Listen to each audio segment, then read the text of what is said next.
Why is it we love a rake? This is an official DNF.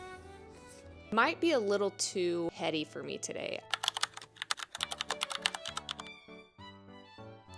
Hi, I'm Jordan and welcome to my channel, or welcome back. This is now the fourth video on my YouTube channel, so keeping the momentum going. Today I am going to do a 12-hour readathon. I have seen some other YouTubers do like 24-hour readathons, and that's wild to me. I love my sleep too much. But I do love the idea of having dedicated time to get through your TBR. In my first video, I shared my February TBR, and I've been kind of updating throughout the month. Finished Wild Reverence. I technically started Wild Reverence in January, and I finished it over the weekend, and then I started One Dark Window, and I finished that a couple days ago. So moving right along with February TBR. And so then I have a few other books I have on my list. I'm not gonna lie, I might change throughout the day. Oh, I know, the readathon is to like get through the physical TBR that you have. And they will be physical TBRs that I have, but I think I'm going to change my mind a little bit.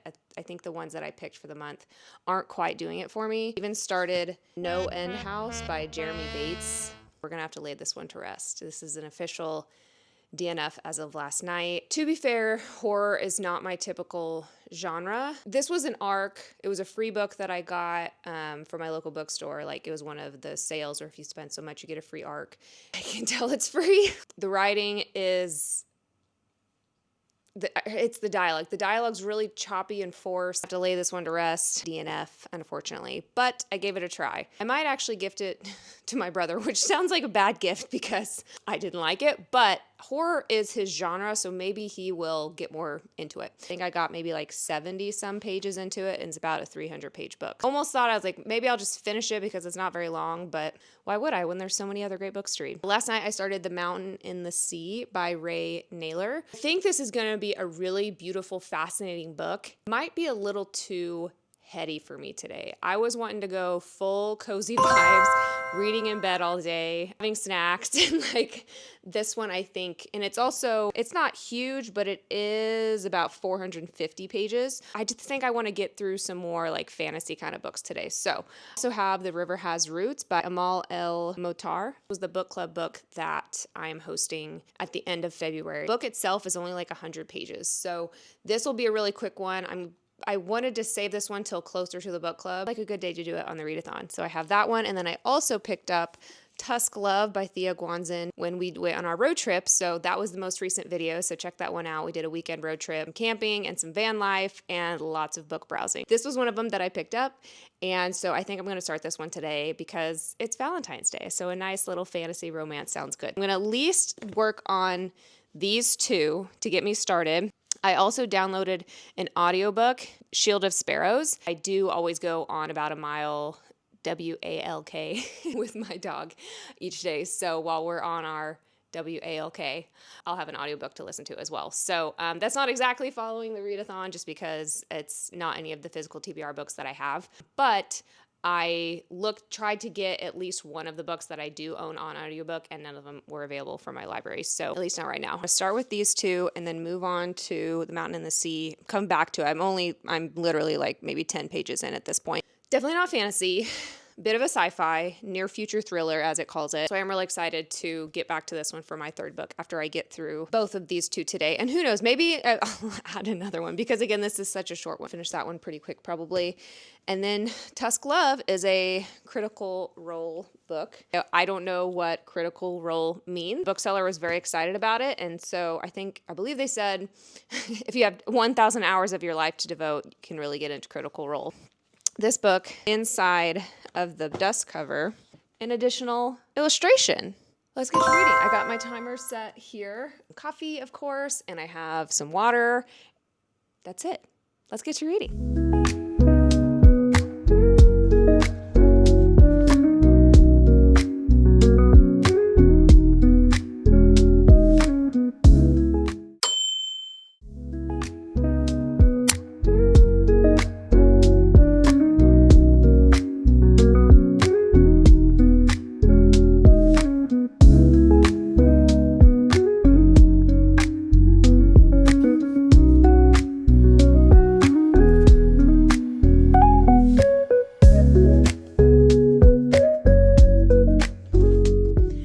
Okay, why is it we love a rake? I'm only a few pages in, and the main character, Guinevere, she's not royal. They called her an aristocrat's aristocrat's child. She's of well means, it seems, and so these bandits come and try to take all of her stuff, and they discover her, and now this orc is trying to, I don't know, I guess he's just mad. So, spell was broken when a deep, resonant, and thoroughly bored voice drifted into their ears over the sputter of burning leaves. Why don't you pick on someone your own size? What is it about a bored rake? I feel like we also kind of experienced this in One Dark Window with Raven's character. I mean, you know there's more to him, but he's portrayed mischievous little smiles and take things too seriously. Yeah, okay, I'm in it.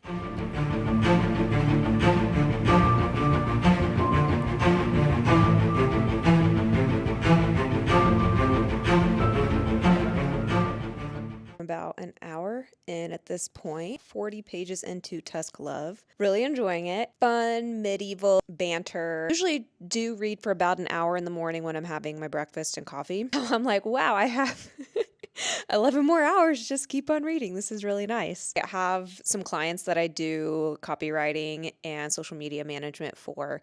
And so I got ahead on some of that work yesterday. Have today clear for the readathon.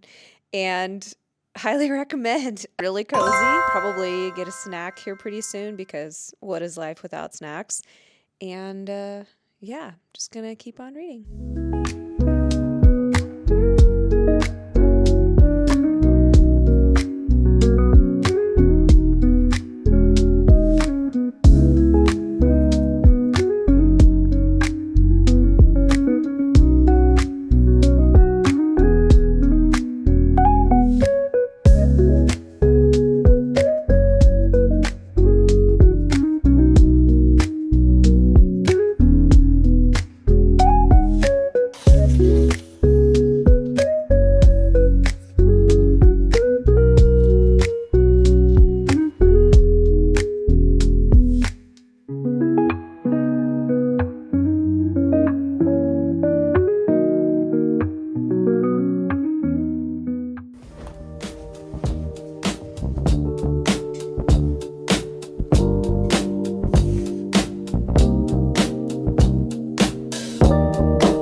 Okay, getting further into it, about 80 pages at this point. A little spicy. I am not a huge spice person in books. Like some adds to the storyline. I like some.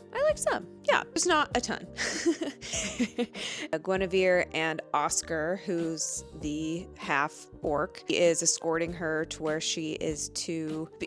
I'm trying to give spoilers. Escorting her where she needs to be after she was attacked, stirrings are happening. Banter in this is top notch. There's some really interesting character development with Oscar being, the brute, the rake, and Guinevere being the high hoity-toity rich girl. Really loving it. It's really sweet. Got funny parts. I'm getting towards I'm just about a little over a third of the way through at this point. Need to do math, about 2.5 hours in at this point, and getting close to halfway through with Tusk Love. Let's see, it is 11 o'clock, so I'll probably read for about another hour and then make some lunch and then go for that WAOK with my dog Penny and then keep going.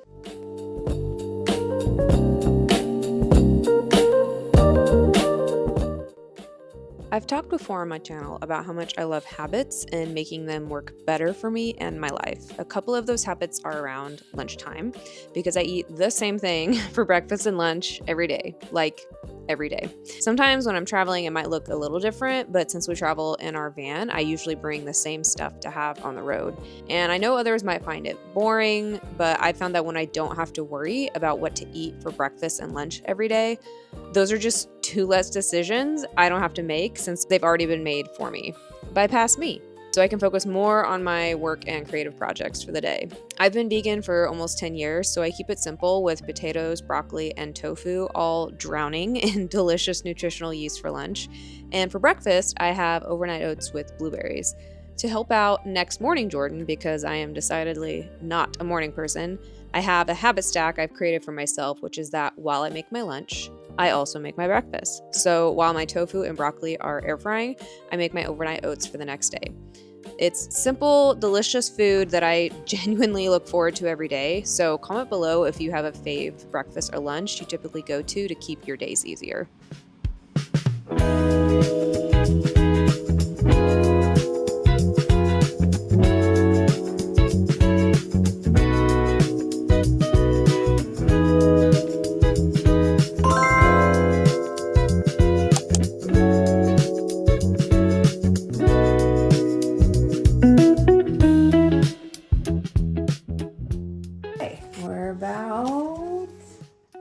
About 4 hours in, about 90 pages left of Tusk Love.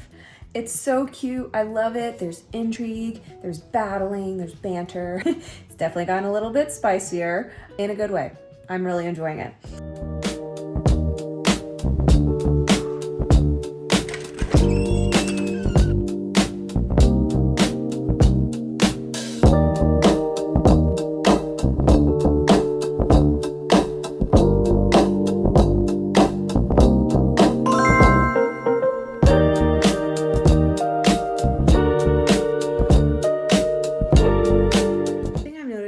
With the readathon, I feel like there is a pressure to finish the book and get to the next one. It's really affecting my enjoyment of the process. Like, I love the idea of like luxuriating and just like reading all day. Glad that I carved out the time to do so, but I'm like, ooh, like people are gonna like judge me if I can only finish one book in the readathon, which I'm gonna read a whole book.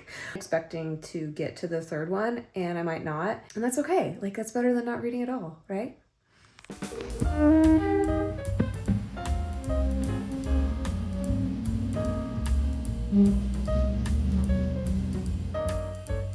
Okay, one full book finished with about 3 hours to go for the readathon. Lovely book, really enjoyed it. It's really a beautiful fantasy telling of coming home to oneself, I think is the message that I'm taking from it, where it's so easy to pick up limiting beliefs and lessons from outside perspectives, especially from people that whose perspectives really shouldn't matter as much. Choosing to be fully who you choose to be yourself. So I really love that. It was beautiful. And my husband's coming up the stairs. I'm filming. With an immediate response, I'm gonna say 3 out of 5 stars. It was really fun. I love the banter, I love the humor, I love the romance. It was a short book. I think it was about 270 pages, but even then it could have been maybe a little bit shorter. It seemed like some of the long travel could have been shortened a little bit. It was super fun. I cared about the characters. The plot I cared about less. I had a good time with it. I had a good time spending my day with Guinevere and Oscar. Next, moving on to The River Has Roots. Let's get going.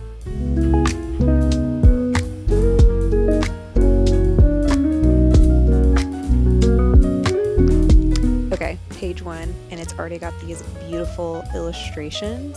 As you saw in my first video, I had a moment where I, in real time, as I was filming, found out that there's illustrations throughout this book. So it's actually going to be even shorter. It's only 100 pages, but it's also lots of illustrations. So I would imagine you can get through it pretty quick, but it's beautiful.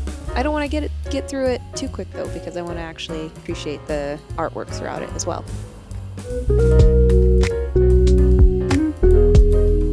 Okay, I'm getting some tummy time. Important thing. To not be sitting in the same hunched position that we tend to, like little gremlins, as we read.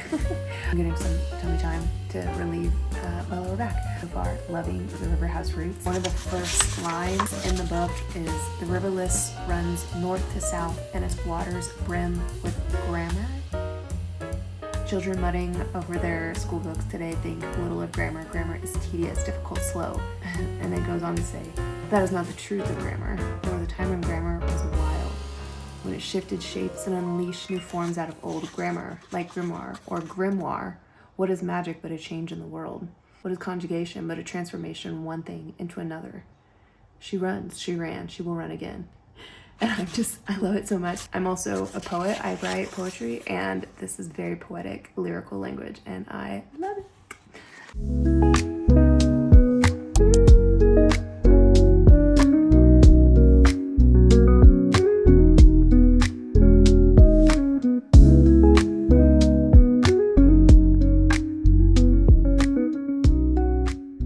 I'm almost done with The River Has Roots. I think I have a little over an hour left of the readathon. And The River Has Roots, the magic element is language, which is really interesting. So it's like the use of words and how they're saying is the magic that comes based on being the town that these two sisters, the main characters, live in, borders this fairyland.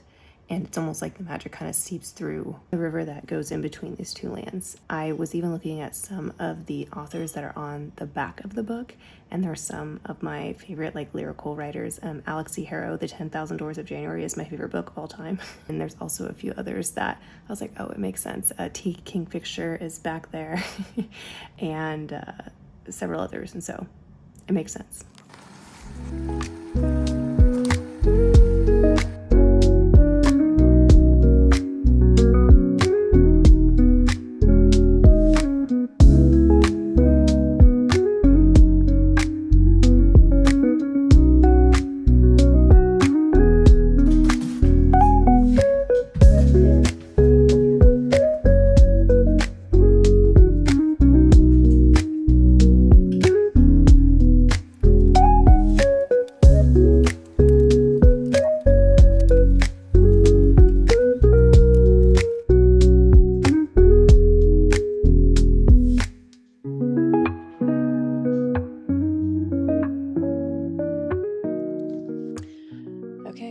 Just over 40 minutes left. Just finished The River Has Roots. It was beautiful. It was like a love story, but more potent than that was like the love between sisters.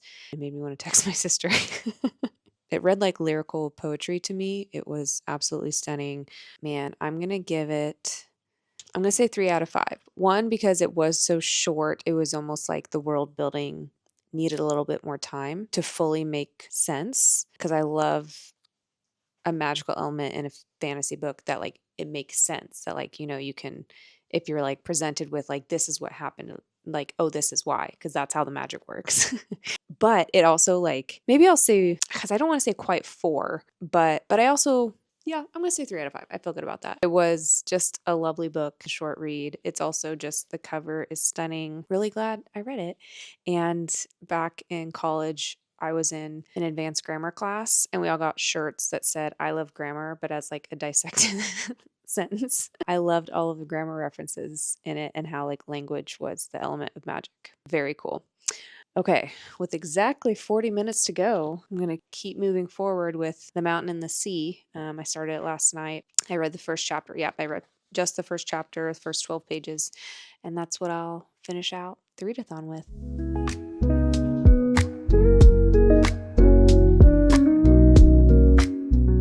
I will say I'm not usually hugely into sci-fi. There's aspects of I like, but especially if something is like a futuristic fantasy, but it's heavier on the fantasy side, that's something that I'm going to enjoy more. But I am really intrigued by this, and it's basically learning how to speak to octopuses, which is really interesting. So we'll see.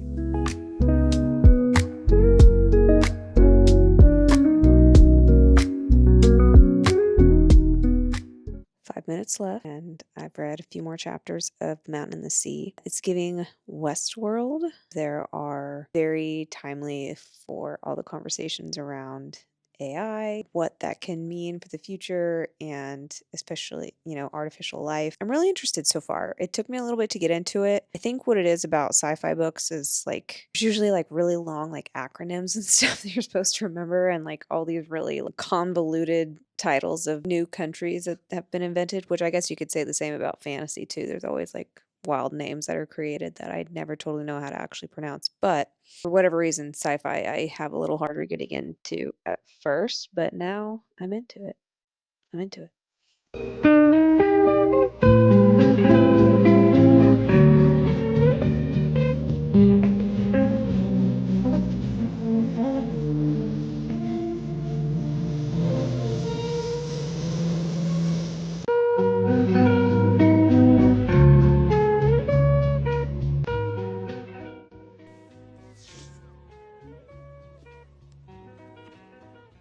that's it. 12 hours down. Overall, I'd say it's mostly a success. Did notice that I was trying really hard to just like read fast at moments, and that was taking me out of reading the story. So I want to be better about that and more focused on the actual reading than just the getting through the reading. I ended up being really happy with all of my choices. I definitely wasn't sure about The Mountain and the Sea. It's still pretty heady, but I'm definitely getting more into it. There's a lot of different characters, trying to like keep up with all the names at this point. It's really intriguing. The AI element, there's a big focus on the ocean and our relation to it as humans. And so that sounds really interesting. And then my two lovely fantasy books from my TBR list. Well, technically, this was from February TBR. This was a buy at our road trip. I realized I didn't have a romance book for February, so that ended up working out well. So that was a really great day. Probably can't do that all the time, but I'll probably keep going with The Mountain and the Sea and then move towards starting my March TBR in the next week or so. Thank you so much for watching. I appreciate you being here. Please like this video and subscribe to my channel. It really does help so much in just helping my new channel be discovered. Appreciate you being here. See you in the next video. Bye.